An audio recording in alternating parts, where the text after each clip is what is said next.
আমার রাত্রের করে বাসি ভাত আছে, তাই ভাজবো। তার জন্য নিয়ে নিলাম একটা কালা কুসকুসে দাদা রঙলের কুড়ো দিয়ে ওটাকে দিয়ে কাঁচামরিচ কুচি। ভাত ভাজার জন্য দিলাম গপ্পার করে দিকে ডিম ভেঙে, ডিম যাবে মনের মতো করে কুচি কুচি করে ওই যে এগুলো হচ্ছে নুন আর ওই দিন দিয়ে ভাত করে দিকে দিয়ে দিলাম ভাত ভাত দিয়ে মানে ভাজিয়ে নেবে।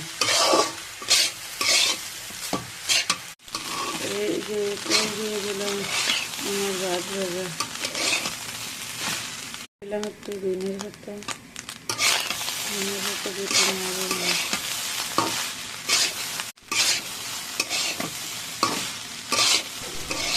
আমাদের আমলের ভাত ভাজা এখন নাকি ফ্রাইড রাইস, জ্বালায় আর বাসি না, কালে কেলে আরো কত কিছু দেখবো।